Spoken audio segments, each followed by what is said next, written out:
Greetings and hello and welcome to the Companion Chapel. My name is Michael, and here at the Companion Chapel, we examine the Bible by covering each book chapter by chapter and verse by verse for you to absorb the precious subject matter being conveyed. And here we are, chapter 32, Genesis. We just finished chapter 31 yesterday, and we're going to start with a prayer in Jesus' perfect, precious name. We repent and pray for wisdom, understanding, counsel, knowledge, and strength in Jesus' perfect, precious, sacred name. And here we are, chapter 32, and let's just get right down into it. Genesis chapter 32, we know that Jacob and his whole big giant family and all his livestock just left Laban. They separated and they made a deal. Don't pass by this spot, and you won't pass by this spot. We just studied that in chapter 31, 32, and Jacob went on his way. Verse 1, Jacob went on his way, and the angels of God met him. Wasn't that just fabulous to assure him of God's presence with him and of his protection? Verse 2, and Jacob saw them and he said, this is God's host. He recognized them right away. Remember, probably referred to this verse more than once tonight. Revelation chapter 22, probably around verse 9, where when you see an angel or you see a deity, you know. And John, in Revelation chapter 22, he hits the deck and starts praying to this angel, and the angel says, don't you do that. He says, I'm just like you, I'm a fellow servant, and the prophets were my brethren, just like you. So what we have here is you recognize them right away. This is God's host, and he called the name of the place Mahanaim, or two camps. Let's just carry on here. 3. And Jacob sent messengers before him to Esau his brother unto the land of Seir, the country of Edom.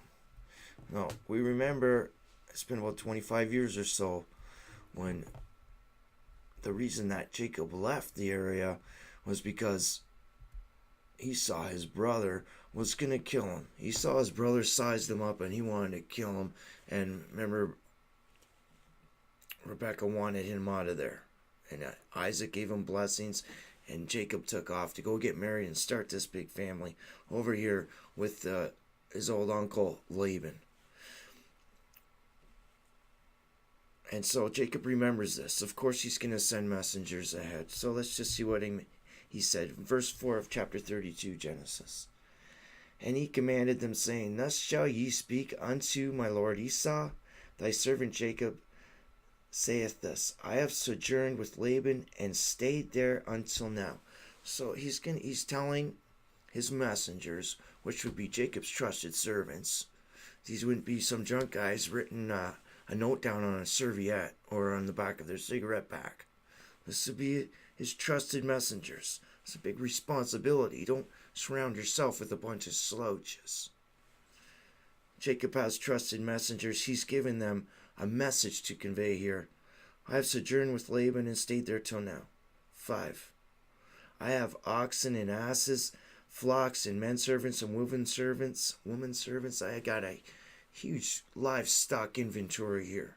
And I have the handlers and the servants to take care of it. Big community. Functioning, disciplined community. And I have sent to tell my Lord that I may find grace in thy sight. He's saying, listen, I'm coming back, and I don't want to fight. Jacob's name is the contender. He's been fighting the whole time. Jacob succeeds. He contends for the birthright. Succeeded. He contended for the blessing from his dad Isaac and succeeded. He contended with Laban and succeeded. Laban is a contender right from the womb. He grabbed Esau's heel and contended for him. For that first, just grabbed onto him. Jacob was a fighting kind of guy. And we're going to read more about that coming up, especially verses 24, 25. But let's just stick to this right now. 6, and the messengers returned to Jacob, saying, we came to thy brother Esau, and also he cometh to meet me, to meet us. And he had 400 men with him. That's a big deal. Esau had 400 men with him. These would be 400 like special forces guys. These wouldn't be 400 of his drinking buddies. These wouldn't be 400 of his, tennis buddies, or his Saturday weekend friends. These wouldn't be 400 lawyers. Maybe there's a few in there, but these would be special forces. Esau surrounding himself, protecting his area. He sees these messengers coming. Okay, I'm going to show you guys. You're not just going to roll in here. I'm going to show you what force I have here. And 7. So you have Esau. Remember Abraham's dad had 250 or something like that. Or Abraham himself had 250. Always surrounding himself with the protective force. Keep your guard up. 7. Then Jacob was greatly afraid and distressed, and he divided the people that was with him, and the flocks and herds and camels into 2 bands. This is pretty much the same word from before, Mahanan, 2 camps, 2 bands. So let's just put this little commentary in here. Jacob was greatly afraid. Well, fear set in. What should have been there first? Lessons being conveyed here. All these things were for examples, were for us in the end times. I'm quoting out of the book of Corinthians.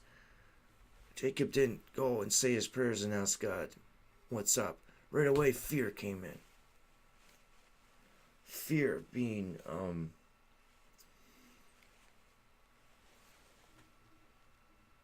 false evidence appearing real. What's God say about fear? He says, fear not, for I am with thee. And Jacob, he did this. This is human emotion. He's like, oh, he had 400 men. Let's split up the camp 8. And said, if Esau come to one company, one part of this my camp that I split up, half the livestock, half of everything, and smite it, then the other company, or the other half, is left to escape. So what he's doing is called, don't put all your eggs in one basket type thing. It'd be called like a covert action type thing. He said, okay, there's a great possibility I'm going to get attacked here, and let's just split things up so we don't get totally wiped in one shot. Verse 9, and Jacob said, now he turns to God. That's fine.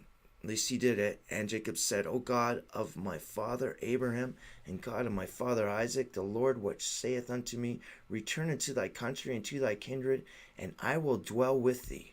So promises from God, and he's following instruction. And this is the greatest thing that we see in the Bible, that what Abraham, Isaac, and Jacob do. They follow God's instruction, and that's what we have to do. You can't follow instruction if you don't know it. It's sad that most Christians make it up. People claiming to be Christians, and they have this idea in their head that they form from choppy sermons, from Bible dipping, from one verse random revs, or you go to a church and you maybe get 5 or 6 verses here, a week later 5 or 6 verses there. None of them flow in the context and the beauty, the precious subject matter God wants to convey. So Jacob said, oh my God, oh the God of my father. He's recognizing, he's obeying. 10, I am not worthy of the least of all the mercies and of all the truth which thou hast shown unto thy servants. For with my staff I have passed over this Jordan, and now I have become 2 bands. This is a big deal. I am not worthy of the least of thy mercies, the blessings. You humble yourself and think what God has allowed you just to be existing and breathing, have a roof over your head, you got a couple cars in the driveway, you got a paycheck, you got food on the table every night, or you wouldn't be sitting here. That's all God's blessings. And give thanks to God. We're so unworthy. We have nothing, having nothing and deserving nothing but chastisement. Hence God, who met him there, is the God of Jacob, the God of all grace. And we have to take that in consideration. I am not worthy. I have proved unworthy. You just have to let that soak in, that Jacob humbles himself. And this is a lesson for us. 11, deliver me, I pray thee, from the hand of my brother, from the hand of Esau, for I fear him. And you should. He had a death threat on him. And now he's standing there with 400 guys. And Esau was a man of the world. He was the hunter guy. He was the aggressive guy. He was like always showing off in the ways of the world, like putting on a show, a superficial show, but he was there. Like he had force and might, and he had weight behind him. And now here he shows up, 400 guys. Deliver thee, 11. Deliver me, I pray thee. Always asking God. Humble yourself. Give thanks to God. The meek shall inherit the earth. In other words, that means the humble shall inherit the earth. Not the showboat big shot that goes out there and takes all the credit. God allows you. You humble yourself like Jacob. I pray thee, Father. You pray to God. He loves that. He wants to hear from you. He wants to hear what's in your heart. I pray thee deliver me from the hand of my brother, from the hand of Esau, for I fear him. For fear he will come and smite me, and the mother of my children. I'm scared of this guy. He threatened me, and I had to take off for 25 years. My own mom and my dad says, you gotta go. This guy is out of control. And so he did. 12. And thou saidst, I will surely do thee good, and make thee thy seed as the sand of the sea, which cannot be numbered for the multitude. This was a great promise. God promised this to Abraham, Isaac, Jacob. This seed cannot be numbered, and it's true to this day. You cannot number the family, the seed that came out of this family.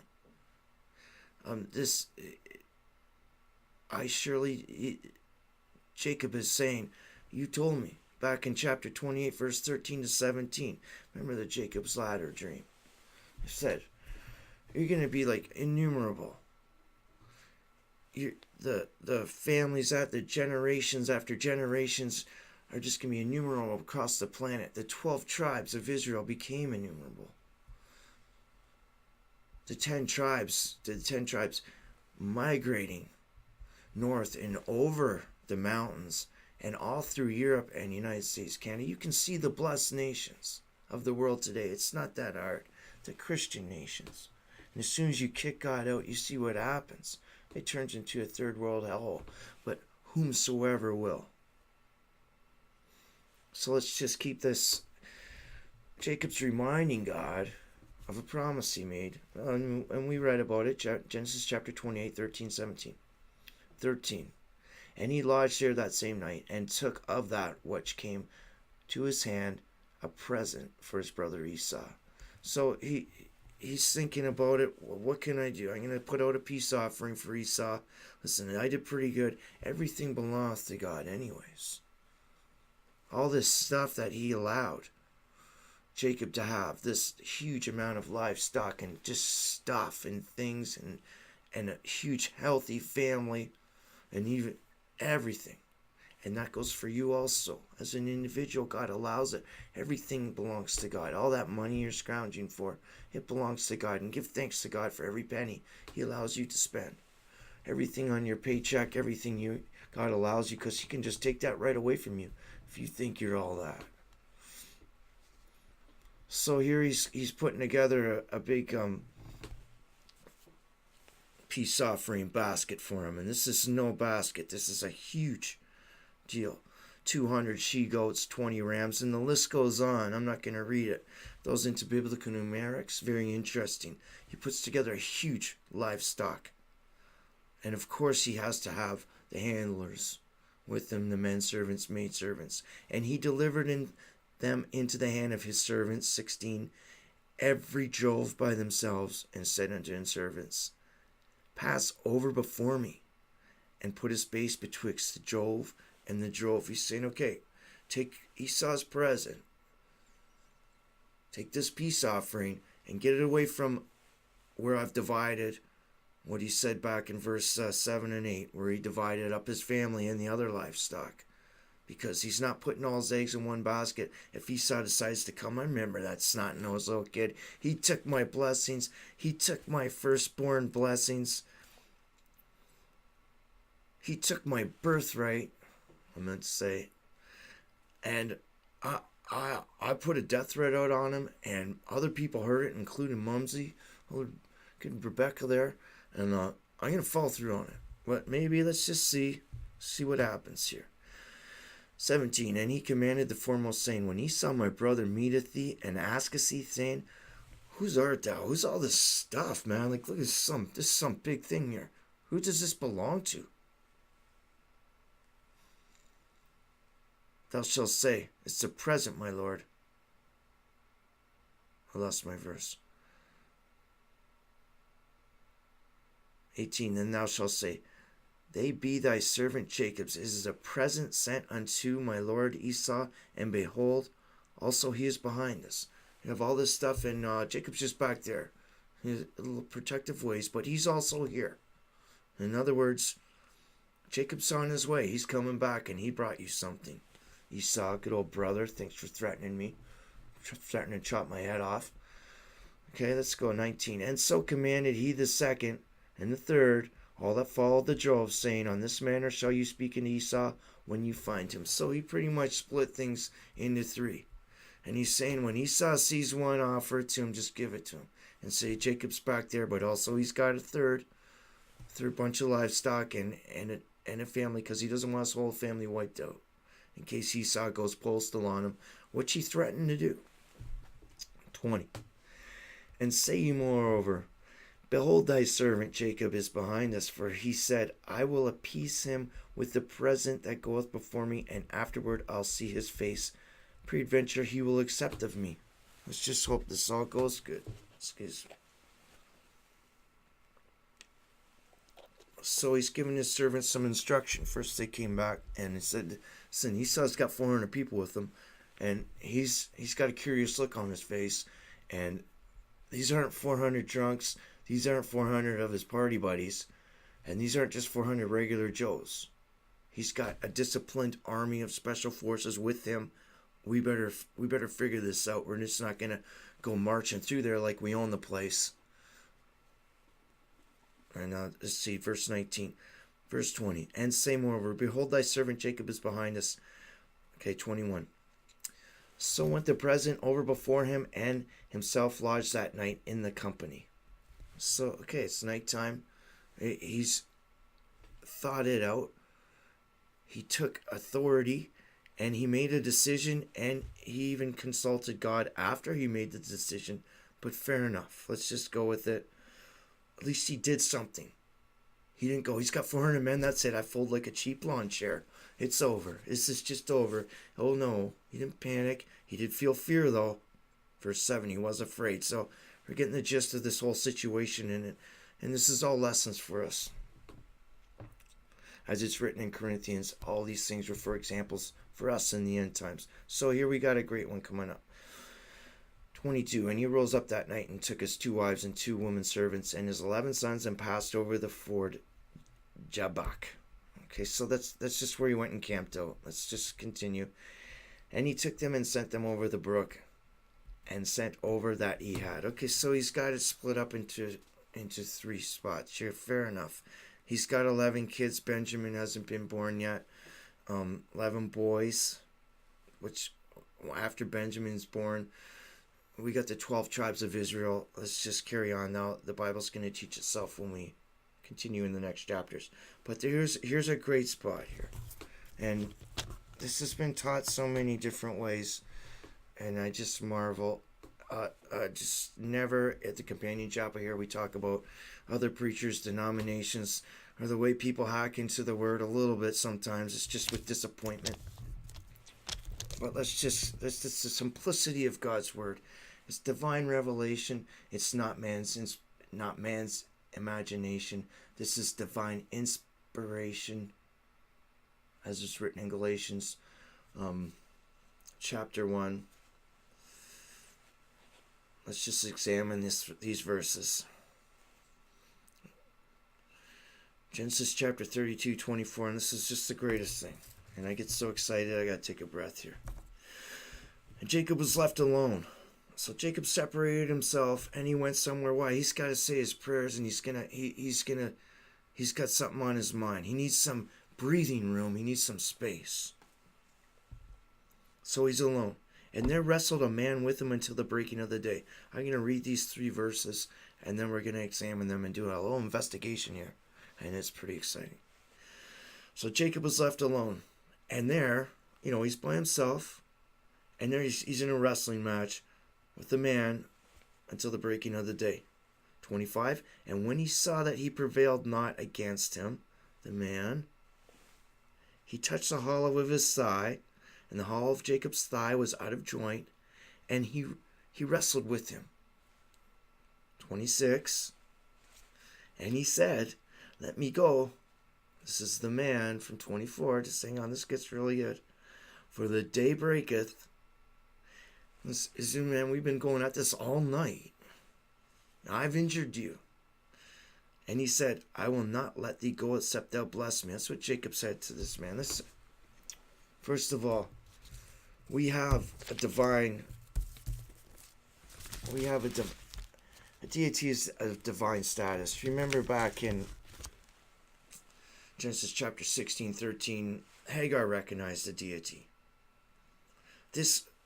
What we have here, this is a manifestation of God mediating, being the mediator by his messenger, the mediator.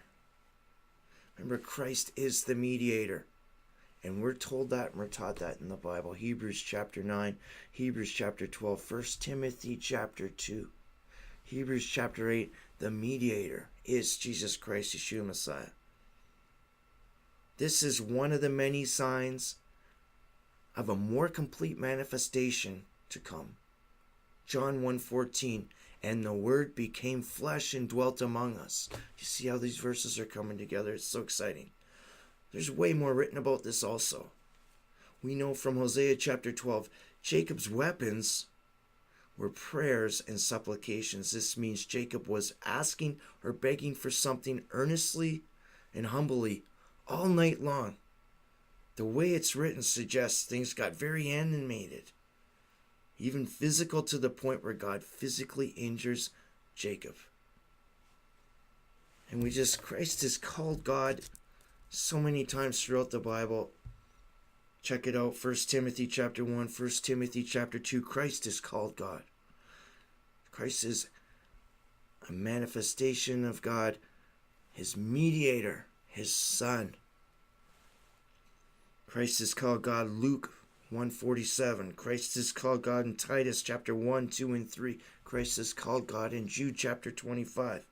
In Deuteronomy, the song of Moses, our victory song. We just taught the book of Revelation. We know when we get to sing that song. Chapter 32:15, Deuteronomy. Psalms 24:5. The righteousness of God is his gift of salvation. Again, Psalms 25, Psalms 95, Zechariah 6:13, around that area. We learn in the Bible not to pray to angels. So some people have suggested this was an angel.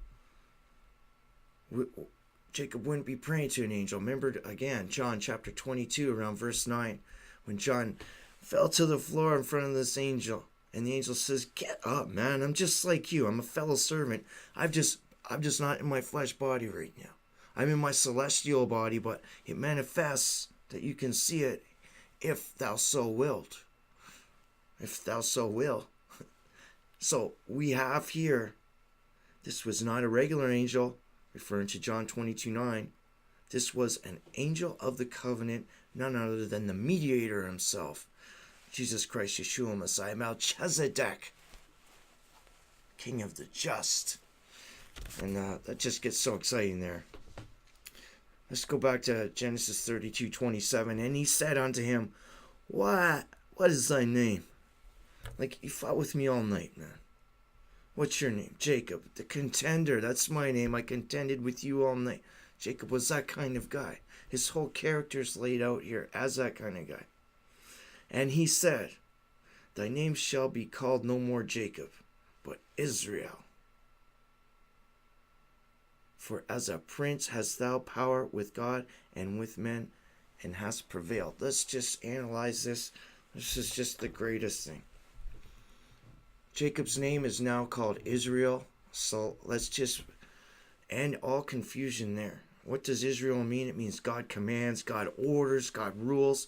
Remember, man, look at the planet. even looking at the map behind me, man always attempts to rule, command, order, but it always ends in epic failure. Let's just go. Israel, Isaac, Sarah, Rebecca, Abraham, and Leah. God commands those people all buried in Machpelah. Israel is his sacred new name. Israel is the spiritual name. Israel means the 12 tribes of Israel, the 12 patriarchs. Let's just let that settle here. God changes Jacob's name to Israel. So as we continue through the Bible and we see the name Israel, there's a way deeper meaning than just thinking Israel. We have to think Genesis chapter 32, 28. Genesis chapter 12, or chapter 32, verse 12. And thou saidst, I surely do thee good, and make thy seed as the sand of the sea, which cannot be numbered for their multitude. Where are these people? I heard people call them the lost tribe of Israel. We're not lost. You know who's lost? You are, man. Because let me tell you something. It's very easy to see the migration of the 12 tribes of Israel. 2 tribes hung back, and they're still there to this day. They came back in 1948. Judah and Benjamin. Judah and the Levites, a few of the Levites and Benjamin, and they're sitting in Israel now, 1948. The good figs and the bad figs. There's some Jews that say they're Jews and are not. Revelation 2:9 and 3:9. We're not going to get into that now. But the 10 tribes migrated north as it's written. And where'd they go? They went over those mountains behind me. And they went across to Europe and settled the Caucasians. The ruddy complected. I can blush. I'm a Caucasian person.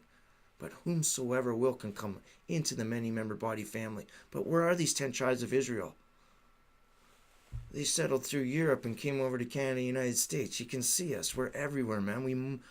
We can't be counted. We're numbered for a multitude which cannot be counted. So don't say it's the lost tribes of Israel.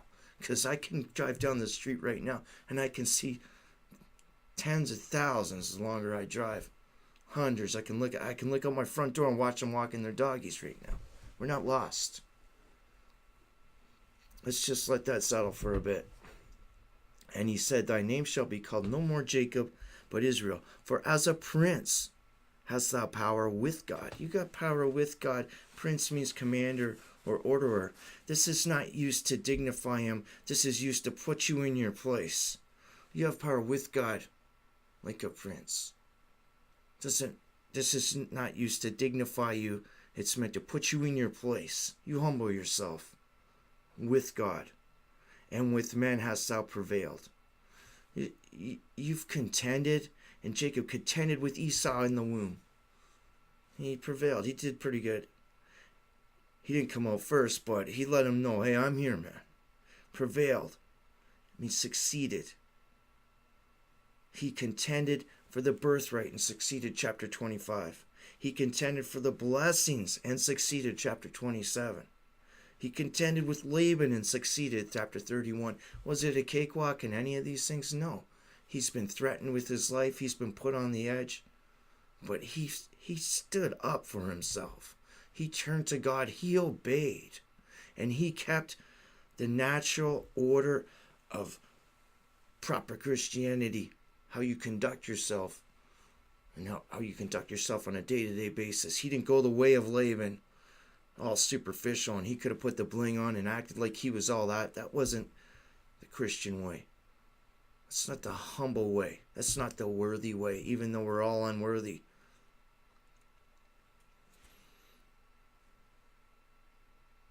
Now he's contended with men, and he succeeded. Now he contends with God, and he fails. You can't contend with God.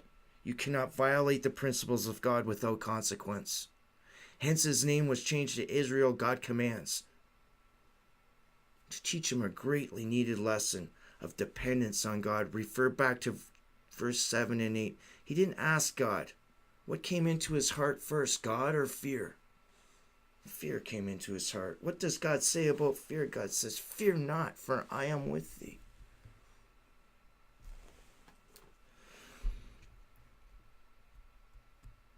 And Jacob asked him and said, tell me, I pray thee, thy name.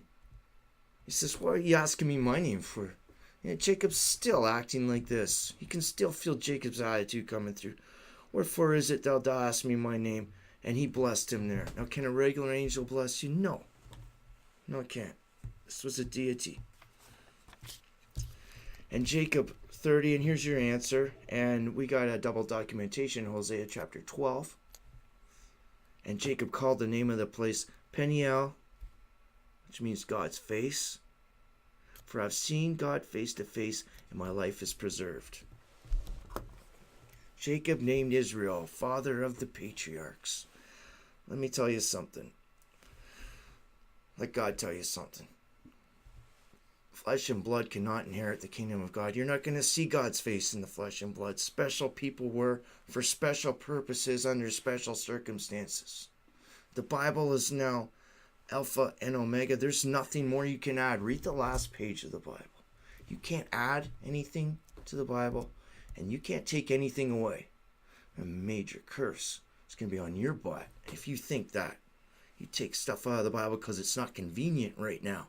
Special interest doesn't like this, and special interest doesn't like that. We're not going to teach that from the pulpit, but here at the Companion Chapel, we're going to tear into it and let her go.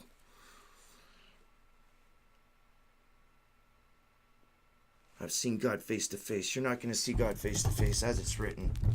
Special circumstances, a special guy. No, you shouldn't try and compare yourself to anyone in the Bible. You're just trying to. Let's just go to 31. And as he passed over Peniel, the sun rose upon him, and he halted upon his thigh. His thigh got a little. We're going to see what happened to his thigh here. Therefore the children of Israel eat not of the sinew which shrank, which is upon the hollow of the thigh unto this day, because God, he touched the hollow of Jacob's thigh, the mediator, Yeshua Messiah, Jesus Christ. Christ being called God, as we went through this so many times, so many verses in the last about 20 minutes. And the Word became flesh and dwelt among us. He touched the hollow of Jacob's thigh in the sinew, and it shrank. And so Jacob's a hop along now. He's Captain Crutch. He's walking along, and this becomes a Jewish tradition. This becomes a tradition which you can't eat that part of the leg.